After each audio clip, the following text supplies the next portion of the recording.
Ya estamos aquí de vuelta en esta quinta edición de Observatorio, en esta edición especial UNAM Elecciones 2018, una cobertura desde las instalaciones en vivo del Instituto Nacional Electoral en esta importantísima jornada para el México contemporáneo. En algún momento, en unos minutos, interrumpiremos este programa para entrar a escuchar el mensaje del presidente del Consejo General del propio Instituto Nacional Electoral, pero por lo pronto, muchas gracias por estar aquí a los cuatro con nosotros en esta cobertura especial. ¿Qué les parece si hacemos un balance de lo que ha sucedido desde la perspectiva de cada uno de ustedes, desde que conocimos las tendencias que las encuestas de salida dieron de los resultados, sobre todo, aunque no únicamente, de la elección presidencial? Ya tiene algunas horas en las que se despejó la incertidumbre y en las que sabemos, incluso con el reconocimiento público de los candidatos derrotados, que el futuro presidente de México será Andrés Manuel López Obrador. Y creo que todo esto en su conjunto merece una reflexión, merece una ponderación, merece una valoración por parte de nosotros, con la objetividad, con la seriedad, con la responsabilidad con la que desde la UNAM le hemos dado seguimiento a esta elección. Jesús Orozco, tu balance. Muchas gracias por la invitación, Pedro. Sin duda, el que por tercera ocasión en el presente siglo haya habido una alternancia política partidista por decisión del electorado le brinda a la ciudadanía un empoderamiento de la mayor relevancia. Creo que esto es muy importante, que cualquiera que sea la ideología de determinada fuerza política, existe la posibilidad, la realidad de que pueda, si así lo decide, conformarse en gobierno.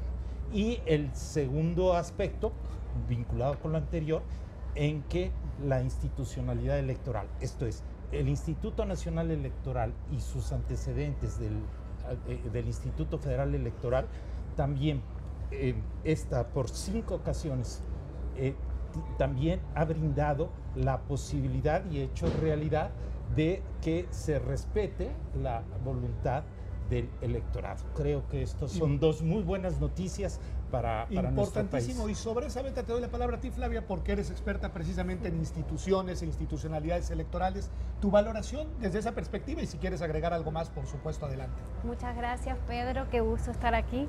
Creo que hoy respiramos, ¿no? Creo que esta elección tenía muchos desafíos en términos de gobernanza electoral, en términos de ciudadanía, de compromiso ciudadano, en términos de cómo otros actores podrían llegar a incidir en los resultados o no. Y creo que, y desafíos también para los partidos políticos. Y creo que si tuviéramos que calificar, podríamos poner una muy buena nota. Creo que al entramado institucional completo. Al entramado institucional, federal y local, a la ciudadanía que se apropió de las elecciones, a los propios candidatos y partidos políticos que salieron a reconocer los resultados incluso antes de confirmar esos resultados, e incluso porque creo que una de las cosas que teníamos como más preocupación era el tema de que fuera una elección pacífica, y creo que en ese sentido con estamos un proceso contentos. Salpicado desafortunadamente de muchos eventos de violencia, sí. Pero vamos a darle ahora entrada al anuncio. En 26 segundos, el consejero presidente del Instituto Nacional Electoral nos dará los resultados del conteo rápido. Hay que aclarar, no son los resultados oficiales, no es todavía el programa de resultados electorales preliminares, pero sí es el conteo rápido, un conteo rápido que tiene una muestra muy importante detrás. Y aquí está con nosotros en este momento Lorenzo Córdoba. Muy buenas noches. Hace unos minutos he recibido del Comité Técnico Asesor del Conteo Rápido la estimación de los resultados de la elección presidencial. El conteo rápido es un ejercicio científico, estadístico, que permite calcular con un alto grado de precisión, a partir de una muestra representativa, las tendencias de votación que tendrán cada uno de los candidatos presidenciales, así como el porcentaje de participación ciudadana en las urnas. A diferencia de las encuestas de salida, que estiman los resultados a partir de las declaraciones de los electores sobre el sentido de su voto, el conteo rápido se basa en los datos que los funcionarios de casilla asentaron en las hojas de operaciones, un documento previsto por la ley, luego de haber contado uno por uno los votos emitidos por los ciudadanos para la elección presidencial. De esta manera, el conteo rápido calcula los resultados a partir de los sufragios efectivamente depositados en las urnas. De ahí su alto grado de precisión. El día de ayer, de manera pública y transparente, fue seleccionado aleatoriamente el grupo de casillas de las cuales se han tomado los datos de la votación emitida para presidente de la República y que sirvieron de base para la estimación del conteo rápido. Se trata de un grupo de hasta 7.787 casillas que representan el 5% del total de las que hoy fueron instaladas a lo largo y ancho del país. Esos datos fueron recibidos y procesados por 9 de los más destacados matemáticos y estadísticos de México, quienes integran el Comité Técnico Asesor mencionado. Vale la pena subrayar que los datos que mencionaré a continuación son preliminares, igual que los que en estos momentos se están haciendo públicos a través del Programa de Resultados Electorales Preliminares, el PREP. Los resultados definitivos y que tendrán validez legal para determinar los triunfos electorales serán los que arrojen los cómputos distritales que comenzarán el próximo miércoles 4 de julio a partir de las 8 horas. De acuerdo con los datos que me han sido entregados por el Comité Técnico Asesor del Conteo Rápido, el porcentaje de participación ciudadana en la jornada electoral se estima entre el 62.9 y el 63.8% de la lista nominal nacional. Por lo que hace a la votación obtenida por los candidatos a la presidencia de la República, los rangos estimados de votación en el orden del registro de los partidos que los postularon son los siguientes. Ricardo Anaya Cortés, candidato de la coalición Por México al Frente, obtuvo una votación que se ubica entre el 22.1 y el 22.8%. José Antonio Mid Curibreña, candidato de la coalición Todos por México, obtuvo una votación que se ubica entre el 15.7 y el 16.3%. Andrés Manuel López Obrador, candidato de la coalición Juntos Haremos Historia, obtuvo una votación que se ubica entre el 53 y el 53.8%. Finalmente, el candidato independiente Jaime Eliodoro Rodríguez Calderón obtuvo una votación que se ubica entre el 5.3 y el 5.5%. Como puede observarse, de acuerdo con la estimación del conteo rápido, los rangos de votación obtenidos por el candidato puntero no se sobreponen con los de sus contendientes, razón por la cual puede confirmarse una clara tendencia de votación a su favor. Además, les recuerdo que el PREP continuará recibiendo información de los votos computados en cada una de las casillas, tanto para la elección presidencial como para las de senadurías y diputaciones, hasta las 8 de la noche del día de mañana. Cualquier persona puede a través de Internet consultar en tiempo real, conforme se van recibiendo por el INE las actas de escrutinio y cómputo de cada casilla, los resultados de las distintas elecciones federales. Quiero aprovechar este espacio para agradecer especialmente al 1.400.000 ciudadanos y ciudadanas que aceptaron la invitación del INE para desempeñarse como funcionarios de casilla.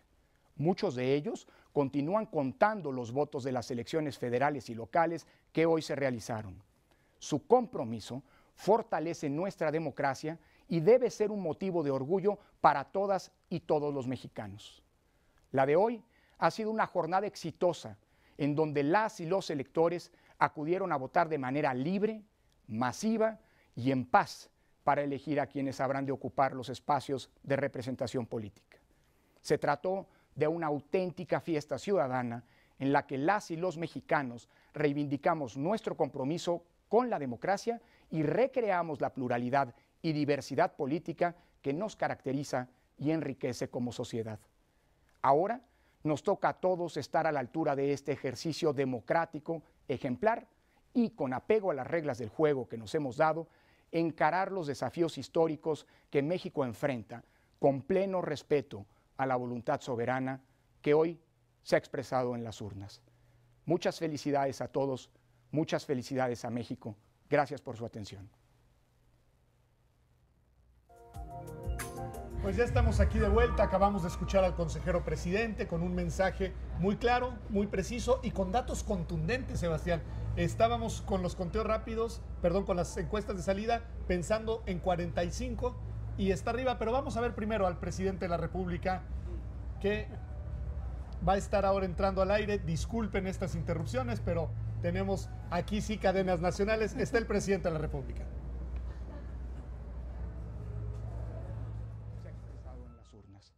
Muchas felicidades a todos, muchas felicidades a México. Gracias por su atención.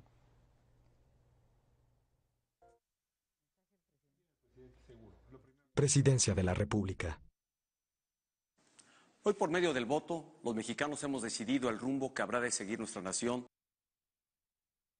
durante los próximos años.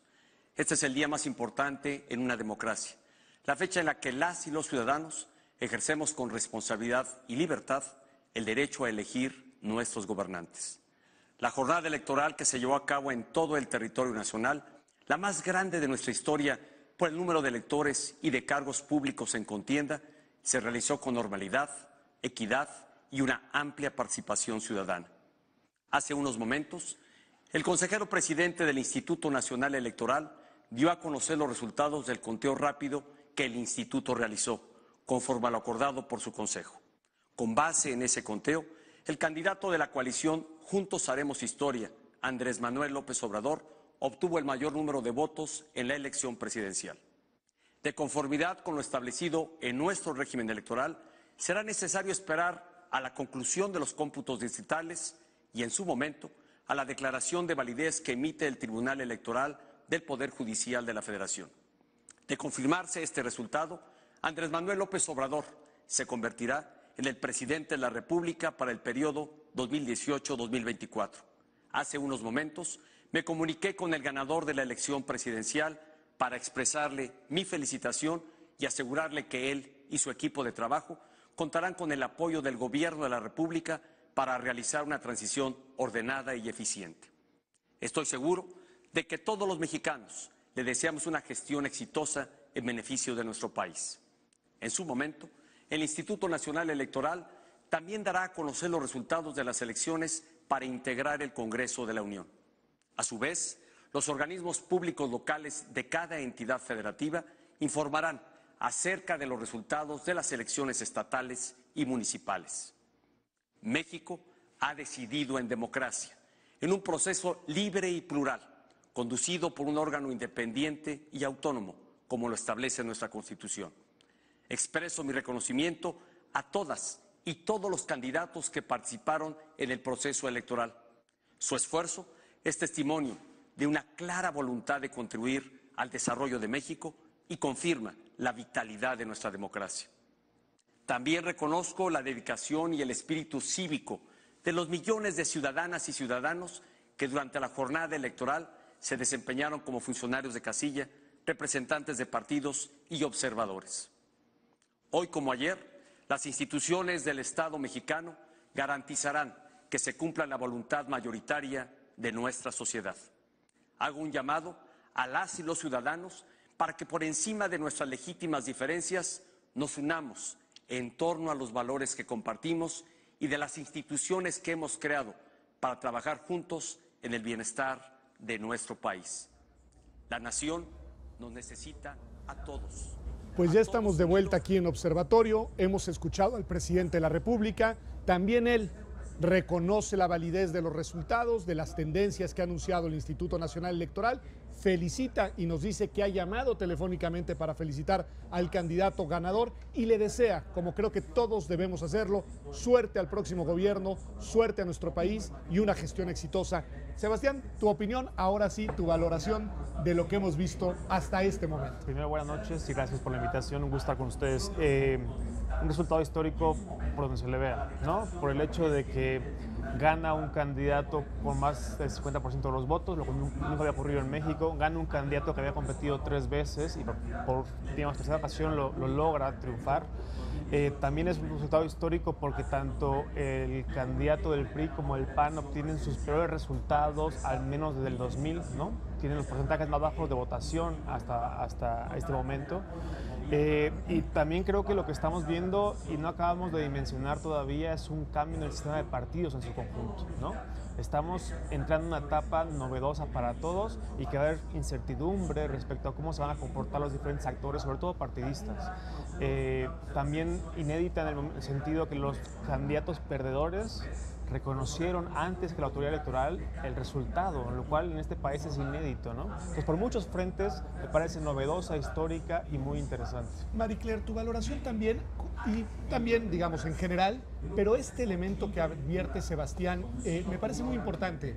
Pareciera que hemos madurado democráticamente. Siempre decíamos, el día de las elecciones en México se declaran 4, 5, 6, 7 ganadores, cuantos contendientes hay en una elección, y el día de hoy no.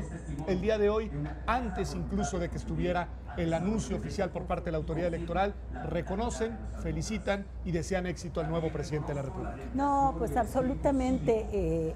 Yo creo que efectivamente estamos ya en otra etapa de nuestro desarrollo democrático y que estamos entrando a una etapa de madurez. A mí me impresiona muchísimo además cómo pues en una elección tan grande en donde había más de, ¿qué eran? 156,000 casillas, pues se instalaron el 99%. Y que fue pues una elección plebiscitaria. Eso es lo que la impresión que a mí me da esta elección, en la que además, y creo que esto es algo importante que hay que decir, desde luego ganó la ciudadanía, pero también ganó la izquierda. Ganó la izquierda y esto se lo escuché a Jorge Alcocer en un foro que estaba yo viendo antes de verla, de escuchar al presidente del INE. Pues fueron muchos años de lucha, muchos años, que no solamente vienen desde el 1988, sino desde mucho tiempo antes, y hubo muchos muertos también y muchos sacrificios, pero se logró, y esto me parece que es lo que debemos celebrar todos. No, y es muy importante, yo creo que lo dices muy bien. Se decía en México, hay elecciones, pueden haber alternancias, pero la izquierda nunca va a ganar. Y en realidad lo que estamos viendo es lo que siempre ha sucedido ya desde hace varias décadas, que es que quien determina quién gobierna en este país son los votos, son los electores, y que las instituciones y autoridades electorales están simplemente para permitir que esa voluntad popular se exprese. Hoy se expresó con contundencia en una dirección, y ahí está el reconocimiento inmediato por parte no solo de la autoridad electoral, sino venturosamente de otros actores. Pero nos decía Marie Claire, Jesús, y esta sería mi pregunta, que fue una elección plebiscitaria, y creo que, digamos, el mensaje que hay detrás de las urnas es un mensaje quizá no con contenidos muy precisos, pero sí de una necesidad, una petición, un reclamo de cambio. ¿Qué pensarías de eso? Sin duda, el que también ahora haya habido un viraje hacia la izquierda, como lo han destacado, es de la mayor relevancia, y mencionaba que es por voluntad del electorado, que ha explorado otras tendencias ideológicas. Ahora se marca por la izquierda de una manera muy clara, con una mayoría absoluta, al parecer, de confirmarse los resultados, pero por la credibilidad que ya tiene la muestra a la que hacía referencia el consejero presidente Lorenzo Córdoba, es previsible que así ocurra, y entonces es un mensaje muy claro. Te voy a tener que interrumpir porque viene un mensaje de Andrés Manuel López Obrador. Excelente, todo fuera como eso. Adelante. Este es un día histórico y será una noche memorable. Una mayoría importante de ciudadanos ha decidido iniciar la cuarta transformación de la vida pública de México.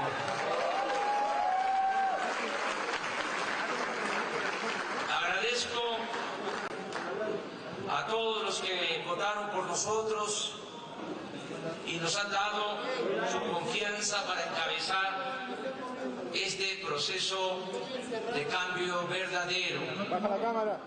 Gracias. Expreso mi respeto a quienes votaron por otros candidatos y partidos.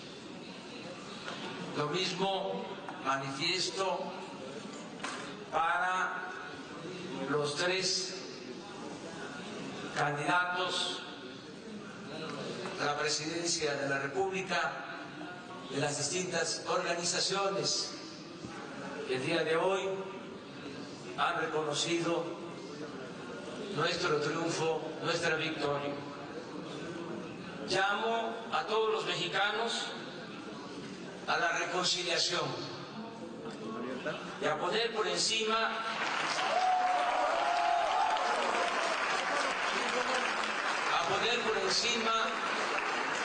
de los intereses personales, por legítimos que sean, el interés superior, el interés general. Como afirmó en su momento Vicente Guerrero, la patria es primero.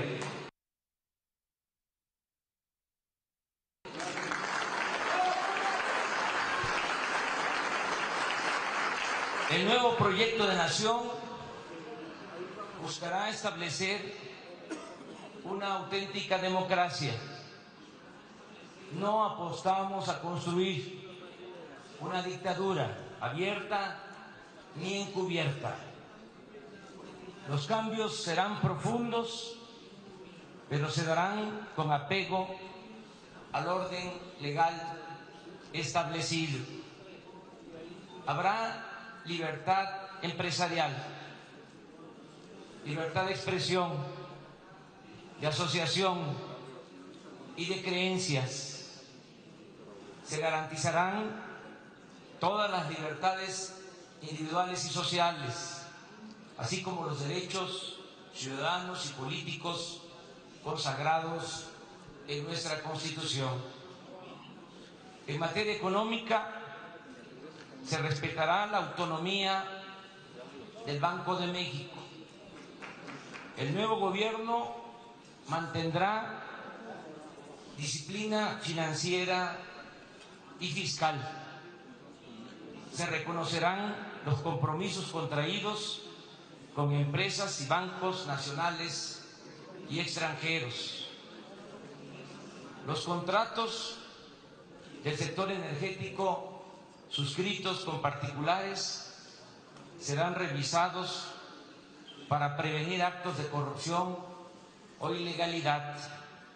Si encontramos anomalías que afecten el interés nacional, se acudirá al Congreso de la Unión, a tribunales nacionales e internacionales. Es decir, siempre nos conduciremos por la vía legal. No actuaremos de manera arbitraria ni habrá confiscación o expropiación de bienes.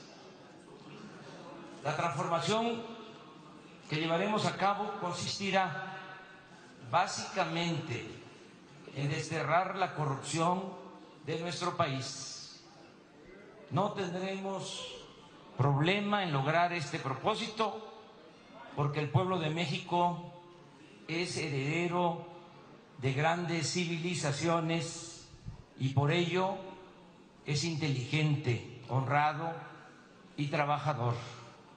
La corrupción no es un fenómeno cultural, sino el resultado de un régimen político en decadencia.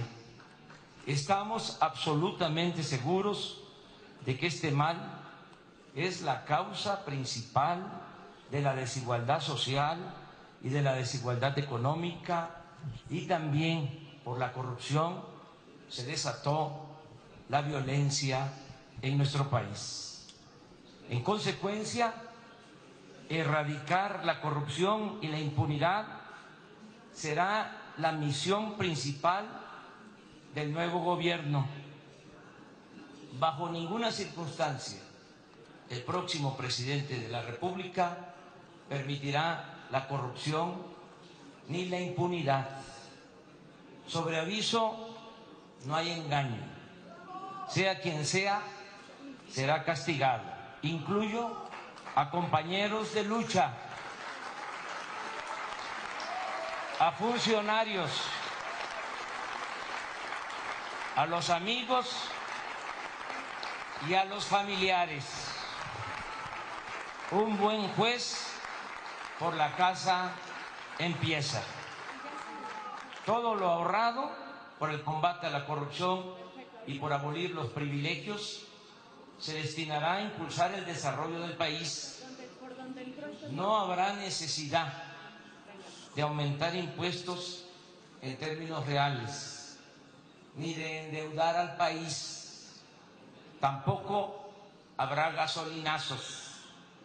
Bajaré el gasto corriente y aumentará la inversión pública para impulsar actividades productivas y crear empleos. El propósito es fortalecer el mercado interno, tratar de producir en el país lo que consumimos y que el mexicano pueda trabajar y ser feliz donde nació, donde están sus familiares, sus costumbres, sus culturas. Quien desee emigrar, que lo haga por gusto y no por necesidad. El Estado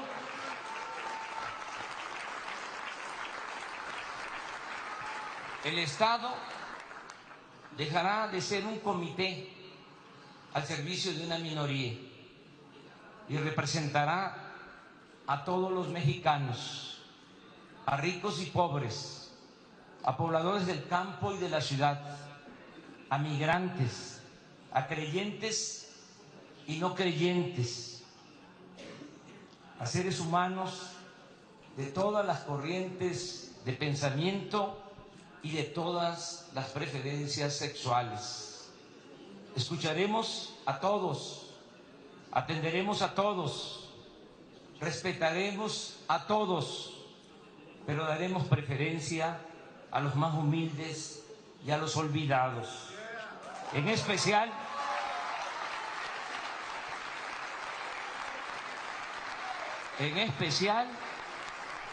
a los pueblos indígenas de México.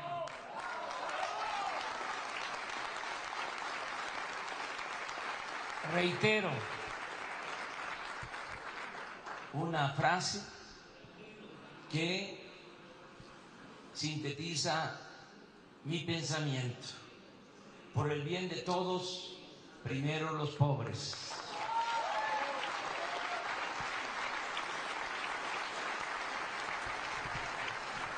Cambiará la estrategia fallida de combate a la inseguridad y a la violencia. Más que el uso de la fuerza, atenderemos las causas que originan la inseguridad y la violencia.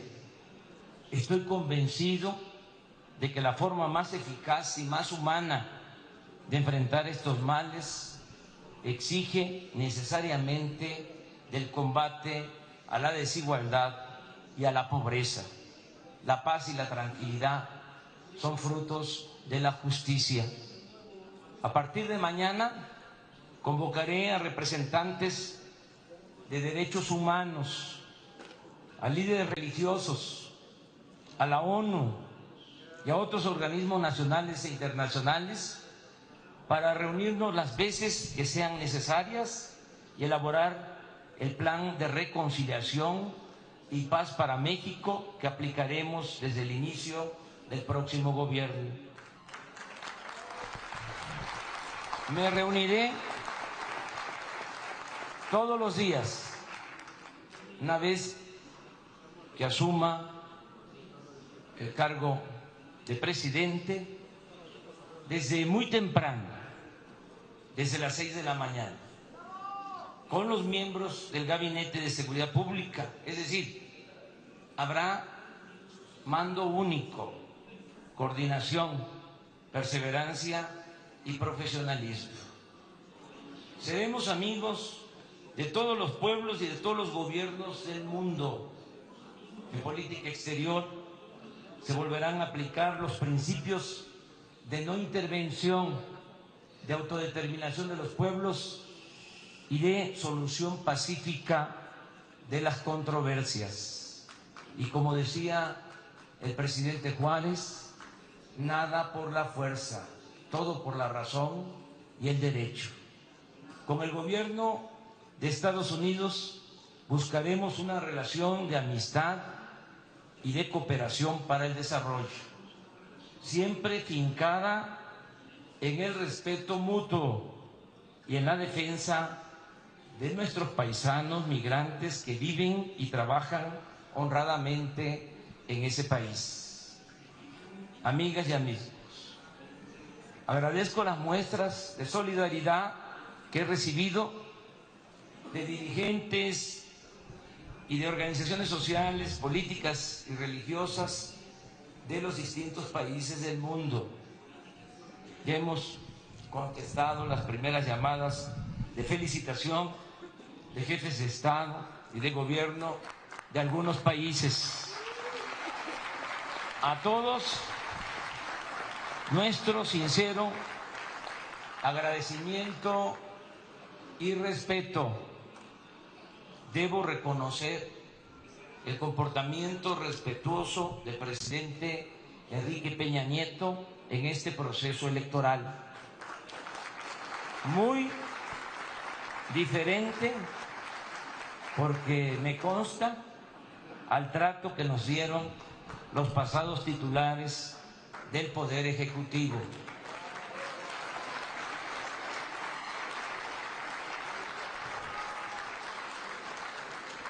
Fue ejemplar la pluralidad y el profesionalismo de la prensa, la radio y la televisión.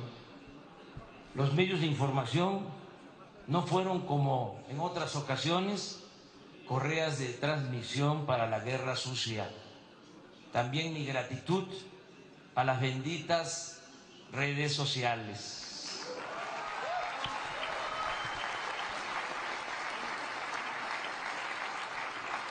Reitero el compromiso de no traicionar la confianza que han depositado en mí millones de mexicanos.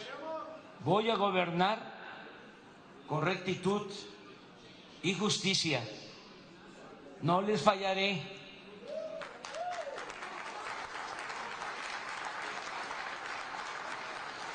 No voy a decepcionarles. No voy a traicionar al pueblo. Mantengo ideales y principios, que es lo que estimo más importante en mi vida. Pero también confieso que tengo una ambición legítima. Quiero pasar a la historia como un buen presidente de México.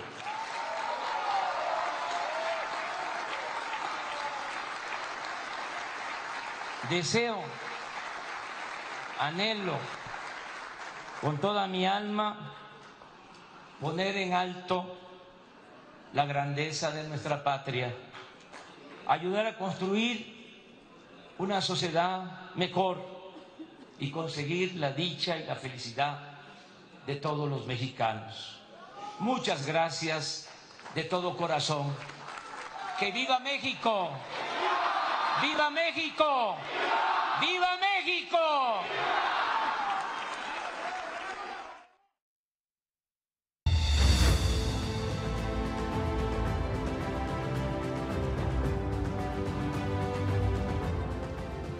Pues ya estamos de vuelta, hemos escuchado también al próximo presidente de la República. Ahora sí ya tenemos, digamos, muchos elementos. Te interrumpí, Jesús, te regreso la palabra, pues ya también con este elemento adicional para tu valoración sobre la jornada.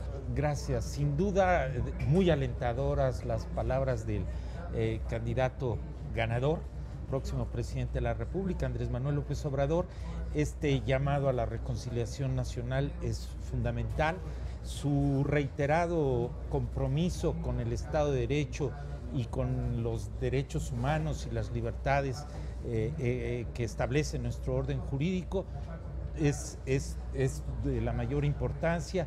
Asimismo, creo que pasamos de la confrontación política y electoral, que es propia de cualquier campaña política en toda democracia, a la construcción de los acuerdos que para gobierno, y en este llamado del candidato Andrés Manuel López Obrador a que precisamente se vayan atendiendo estos problemas tan severos y graves que estamos enfrentando, como es lo relativo a la violencia generalizada y la impunidad y la inseguridad que padecemos, y también lo relativo a el problema tan lacerante de la corrupción, y lo que desde un origen ha establecido en cuanto a poner en el centro el atender el problema de la desigualdad social, ¿verdad? Es de la mayor significación. Me quedo con el segundo para preguntarte a ti, Marie Claire. Eres presidenta del Comité de Participación Ciudadana del Sistema Nacional Anticorrupción. La palabra más presente quizá en esta elección, me decía Flavia, incluso constatable en redes sociales, era corrupción, corrupción, corrupción, y el candidato vencedor retoma ese concepto como un concepto central de lo que combatirá durante su gobierno. ¿Qué esperas de ahí? ¿Qué decir de eso? Bueno, yo quisiera empezar por decir que me resulta muy alentador, porque efectivamente el tema de la corrupción es lacerante para el país. Es un cáncer que ha invadido todo y que sí que está en la raíz de la violencia que padecemos. Por supuesto que acrecienta la desigualdad, en fin, el acceso a los servicios, es una traba para el crecimiento económico. Entonces, yo me parece que el poner la corrupción en el centro de su gobierno es un gran acierto. Y en ese sentido, yo sí quisiera decir que desde el Sistema Nacional Anticorrupción podemos y tenemos muchas aportaciones para este gobierno, y que espero que sean tomadas en cuenta, porque la corrupción es algo que no se va a combatir, que no se va a resolver a corto plazo. Es un proceso que va a tomar mucho tiempo, y en ese sentido la creación de un sistema y la existencia ya de sistemas anticorrupción en 24 entidades federativas, pues da cuenta de la posibilidad de tomar acciones que tengan impacto también, no solo a corto plazo, sino también a largo plazo, y que vayan modificando estructuras, comportamientos. Y además, pues ya el sistema anticorrupción tiene aportes importantes. Uno de ellos es el tema de los formatos de declaración patrimonial, que ya están, espero, a punto de ser aprobados en las próximas semanas, y que van a permitir justamente seguir la evolución patrimonial de los funcionarios públicos. Y eso va a ser muy importante y va a dar lugar a la creación de una plataforma digital. En fin, hay muchos instrumentos y muchas herramientas que se están creando y que yo creo que van a ser de gran utilidad. Y que hay que aprovecharlas. Y que hay que aprovechar. Dice el futuro presidente Sebastián, el cambio va a ser profundo, pero se va a llevar a cabo a través de las leyes y de las instituciones. Lo cual es importante y al mismo tiempo interesante, porque dependerá también de la capacidad de su resultado electoral en el Congreso de la Unión para poder realizar estas transformaciones con sus aliados o teniendo que negociar con otras fuerzas políticas. ¿Qué vislumbras tú en este escenario? En este caso en particular, lo que mencionó explícitamente fue el tema de la democracia verdadera, ¿no? Que es algo que a mí me llama la atención. No entiendo bien cuál es esa concepción de la democracia verdadera. Para mí existe, y esa democracia fue la que le permitió a él llegar a este resultado, ¿no? Habrá que ver qué cambios propone en la materia, y sin duda dependerá de la magnitud de lo que quiera modificar. Si quiere reformas constitucionales, va a requerir negociar seguramente con otros partidos. Si únicamente quiere modificar leyes, le bastará con la mayoría que podrá construir con su partido y los otros dos que tuvo como aliados en esta elección. Si tomamos en cuenta como referencia su administración en la Ciudad de México, a mí me parece que a López Obrador le gusta mucho gobernar no dependiendo del Congreso. En buena medida lo hace, digamos, ejerciendo al máximo los poderes que tiene como titular del Ejecutivo. En aquella época el Ejecutivo local y ahora lo hace el Ejecutivo federal, ¿no? Pues es interesante porque, bueno, es uno de los rasgos de los sistemas presidenciales, que es una palanca que se puede utilizar más o menos por los presidentes en turno. Y hago así esa reflexión un poco más abierta para preguntarte a ti, Flavia. Tú eres experta en elecciones, eres experta en elecciones además en América Latina, sobre todo en las que los regímenes presidenciales pues son característicos, y eres experta en resultados en los cuales en situaciones de cambio de repente surgen resultados tan contundentes como este. A mí me ha dejado impresionado este 53% de los votos frente a un 15% muy por debajo del partido en el gobierno. En fin, ¿qué dirías desde una perspectiva comparada? ¿A qué te recuerda lo que estamos viendo el día de hoy? Esto me recuerda lo que hablamos en un programa de observatorio hace como un año, que dijimos, estábamos hablando de los sistemas de partidos y las elecciones en América Latina, y recordábamos que un día la gente se cansa, se agota, y con las mismas reglas que antes perdían, ahora ganaban, algo que dijo Sebastián hace un ratito, y me parece sumamente importante. Creo que el sistema de partidos se va a reconfigurar, son unas elecciones donde no solo se eligieron cargos, sino que hay una redistribución del poder.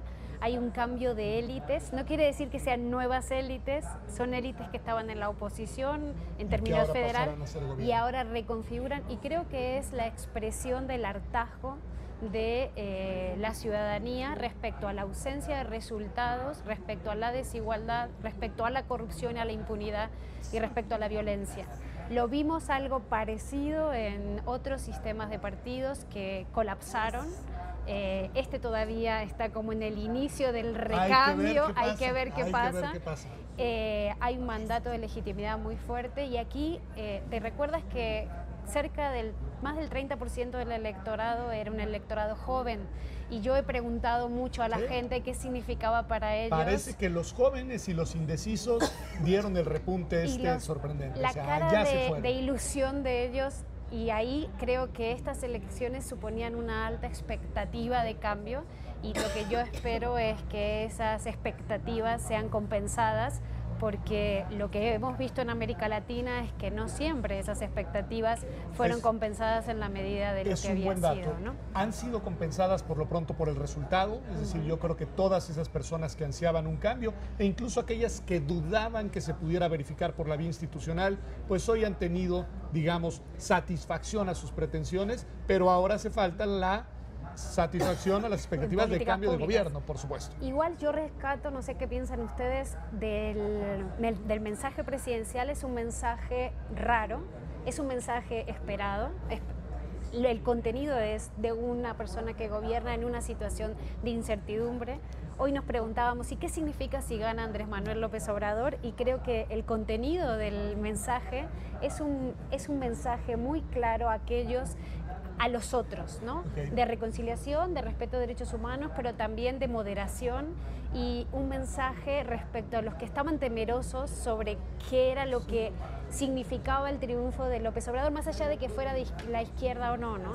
Y si te das cuenta, en una campaña donde no fue una campaña muy programática, fue más una campaña personalista, el contenido del discurso es un contenido programático, de bajar muchas políticas públicas que posiblemente en la campaña habían pasado desapercibidas. Sí, ahora sí dijo qué es lo que quiere hacer, y lo que quiero preguntarles, por además con tanto mensaje, los tiempos se nos han ido estrechando en el programa, pero es ¿con qué se quedan del discurso? ¿Con qué se quedan del discurso? Y les adelanto ya que después les voy a preguntar para su última intervención con qué se quedan de la jornada. Empecemos, ¿con qué te quedas del discurso del que será el futuro presidente de la República, haciendo de lado el tema de la corrupción, al que ya aludimos, que fue muy importante y que además te compete directamente en tu vida profesional? ¿Sabes? A mí con lo que me quedo y me alienta muchísimo es ese mensaje medio velado en donde él habla de que va a convocar a las organizaciones de derechos humanos, a las víctimas, a Naciones Unidas, en fin, a una serie de actores a buscar la paz en México. Y eso a mí me parece que apunta hacia la justicia de transición, que es una forma también de rendición de cuentas, muy importante.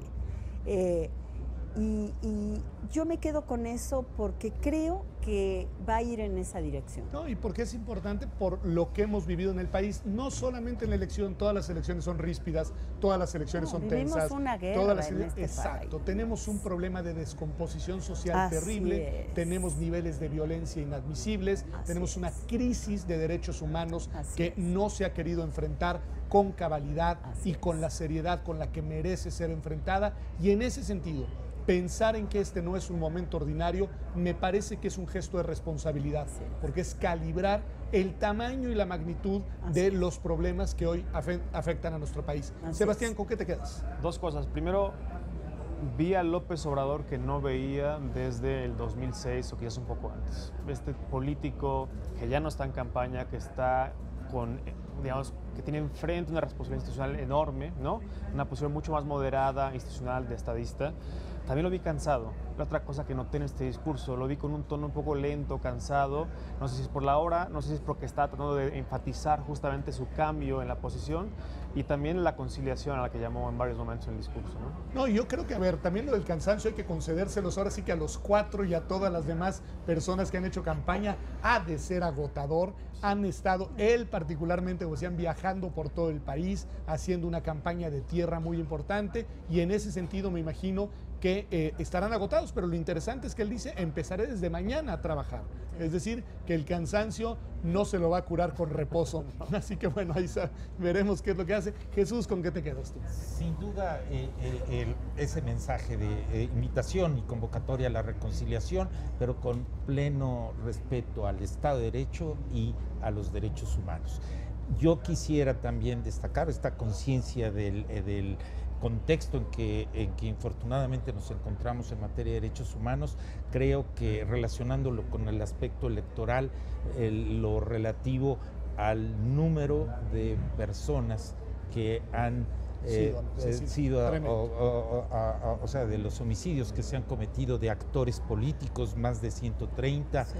Parece más de 40 candidatos y candidatas predominantemente en el ámbito local, ¿verdad? Eso es de la mayor. Yo creo que se le debe dar toda la prioridad por las autoridades competentes, es algo que excede a las autoridades electorales en cuanto a investigar, procesar y sancionar con todo rigor precisamente a los responsables de tales homicidios, pues porque es algo que no podemos tolerar, que atenta al régimen democrático, que ahora podemos estar de plácemes porque nos encontramos precisamente en un régimen de tales características, pero se debe atender con la mayor atención. Me parece clave porque más nos obliga a mirar la otra dimensión del problema, es decir, hay un problema de violencia, dice, estamos en una guerra, nos dice Marie Claire, pero un problema de violencia que también viene agravado por un problema de criminalidad organizada, que es un fenómeno real,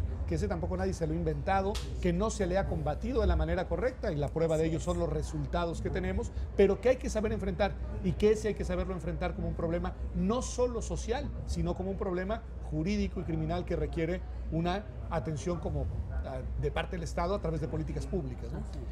Flavia, ¿tú con qué te quedas? Ya dijiste algo, pero a ver, danos otro guiño del... Yo creo que estamos en un punto clave de la consolidación democrática mexicana, ¿no? Y creo que hoy todos los mexicanos y los que vivimos en México debemos estar muy orgullosos. Ha sido de infarto, este año ha sido de infarto. Yo sabía que íbamos a llegar a hoy y esto iba a pasar porque confío en las instituciones mexicanas, en las instituciones electorales y confío en la ciudadanía mexicana. Creo que la ciudadanía mexicana se apropió de esta elección. Yo respiro, y lo que quisiera es que aprendiéramos para las próximas elecciones a vivirlo un poquito más tranquilos para que en realidad este es el juego de la democracia, es decir, las instituciones tienen que funcionar como han funcionado hasta ahora, la ciudadanía tiene que apropiarse de esto y me gusta una cosa, ¿no? Me gusta el hecho de que Jaworski decía que ser demócratas es aprender a perder y hoy ha sido una lección hacia las futuras generaciones de mexicanos y mexicanas de que al reconocer al principio, al inicio, claro, eso lo da porque no ha sido una elección presidencial muy reñida, ¿no? Sí, y esa diferencia de votos... Veremos qué pasa en los estados reñidos, también hay en las gubernaturas, Pero tiene razón.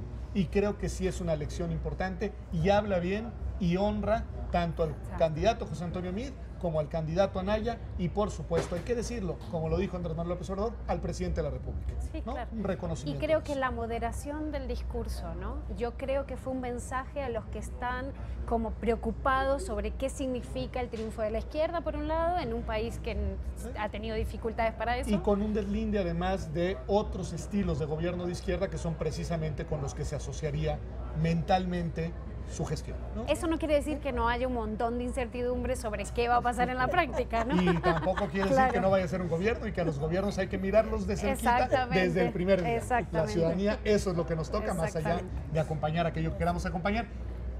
¿Se acabó la desconfianza? ¿El fin de la desconfianza? Yo espero que esta elección sirva no solamente para valorar lo que el INE y los ciudadanos hicieron en esta elección, como decía Flavia, sino también para revalorar lo que se hizo antes, porque este resultado no es producto de cambios en las reglas ni cambio en las instituciones, sino de cambio en la composición de los votantes, ¿no?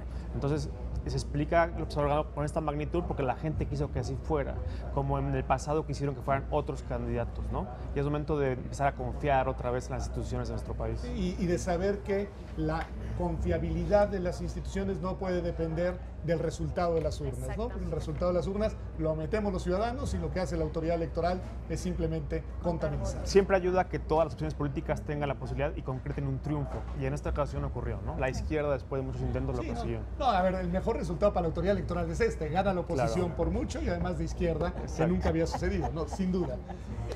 Marie Claire. A mí, ¿sabes? Me gustó mucho que haya puesto énfasis en que va a respetar las libertades democráticas. Porque yo creo que la sociedad civil ha jugado un papel muy importante en todo este tránsito hacia la democracia. Y que la sociedad civil solamente puede prosperar cuando se respeta la libertad de expresión, cuando se respeta la libertad de asociación, es decir, cuando las libertades democráticas tienen un papel importante en un gobierno. Y me da gusto que él haya hablado de eso, porque ahora le toca a la sociedad civil vigilar este gobierno y asegurar que esas promesas se cumplan, ¿sí? Y establecer los contrapesos necesarios para toda gestión gubernamental.